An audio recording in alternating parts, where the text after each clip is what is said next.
I'm going to talk about tombs because my publisher said, right, talk about it.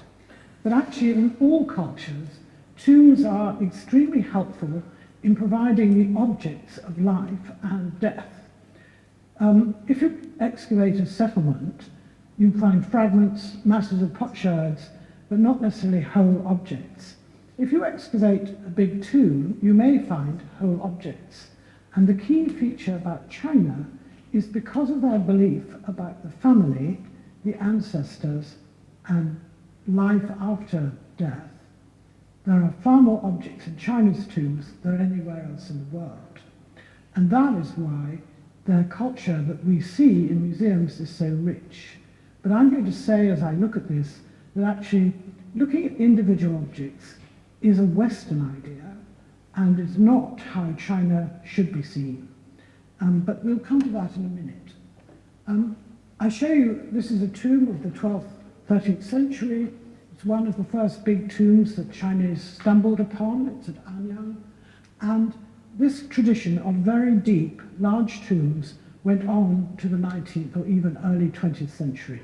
It is the only culture in the world that has a continuous history from actually the Neolithic, at least 3000 BC, down to the 19th century, of enormous tombs.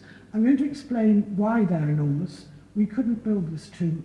Oh, it's working now. You couldn't, this is 14 to 15 meters down.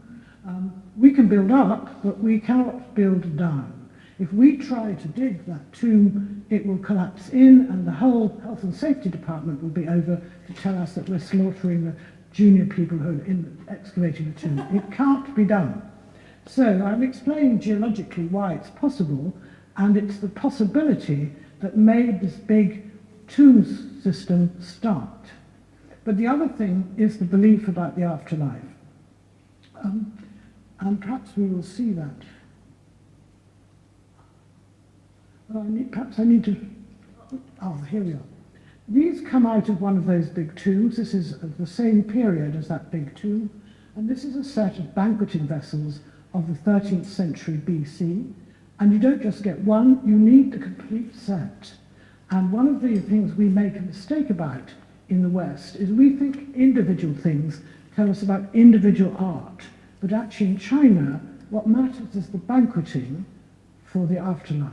And these vessels are made of cast bronze, so this is a fortune in metal, particularly copper mixed with tin, and they've been cast by an extremely complicated method, which I'm not going to explain, but it is in fact one of the most complicated and cleverest systems of casting bronze in the world, and it's not duplicated anywhere else.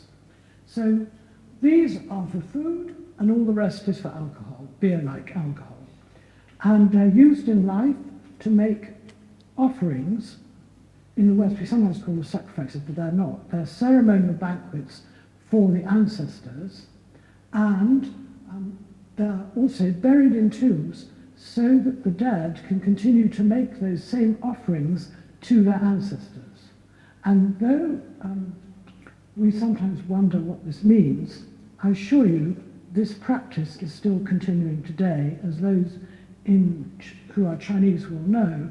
We've just had the grave sweeping ceremony, and when someone dies, the family will continue to, at different levels, to make offerings to ensure that they are well served in the afterlife. So the two things you need to think about are the tombs in which the provisions for the afterlife are placed, and the continuing offerings that continue throughout, if I was Chinese, throughout my life to my ancestors. Now, this is a religion that goes back to the Neolithic and is still practiced today. And one of the enormous problems for a Westerner is to believe or understand that it happens at all. And one reason it is very difficult for a Westerner to know is that you have to see it as a totally private, family or clan-based religion. It is not part of a community of mixed families. So this will come up when I look at Tibet in greater detail. So this is a tomb of that dynasty, the Shang dynasty, And here is a fortune in bronze vessels buried there, so that this lady, it's a woman's tomb, can continue to make offerings to her ancestors while after death. Now, this is not what we do, and let me show you. This is a banquet in the West, in Frankfurt, in 1764, for the prince from Austria, who was made king of the Romans and who will become the Emperor Joseph II in due course. So what we do with our banqueting vessels is we put them on the wall.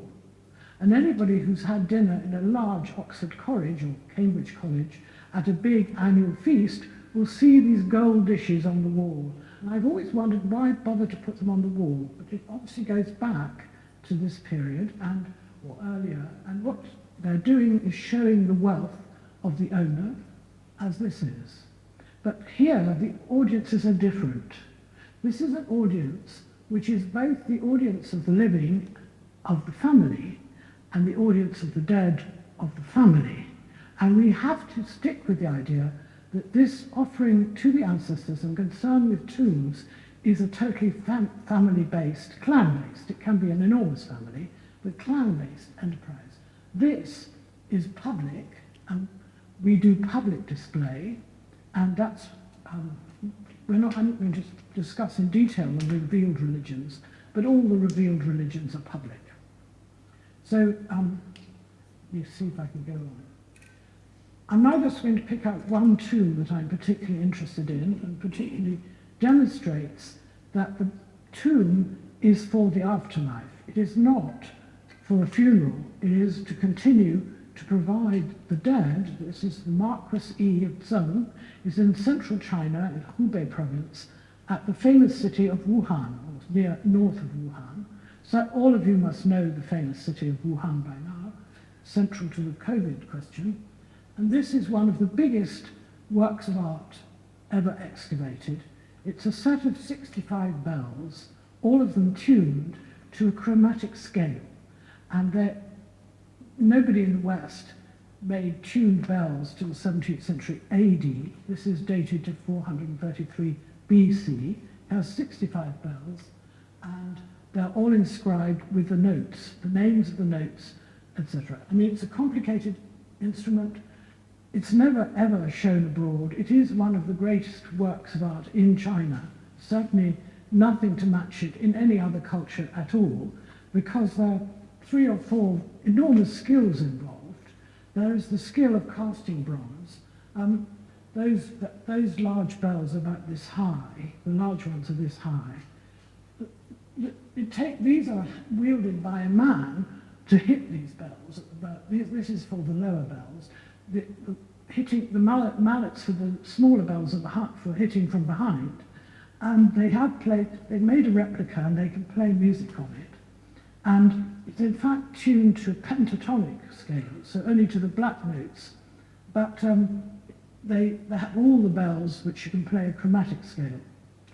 And nobody made, the key thing also is their oval. So this man, whose tomb looks like this, is a great big house for him, life after death. So this is his coffin, and these are 8 women to accompany him with 1 dog. But he's also got 13 more women here.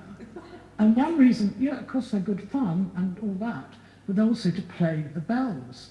And he's also got 23 zithers and 5 panpipes and 20 flutes. So he's got an orchestra in his tomb. And the bells, which I've just shown you, are here. So this is an enormous... And here are the banqueting vessels. So banqueting is also absolutely central. And this is an armory at the back.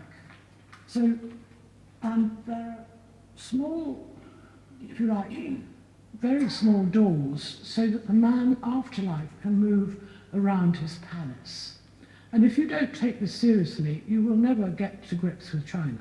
You have to accept that this is what they thought, and this is what they prepared for the elite. So he is not a king, he's a minor lord, but he owns the copper mine.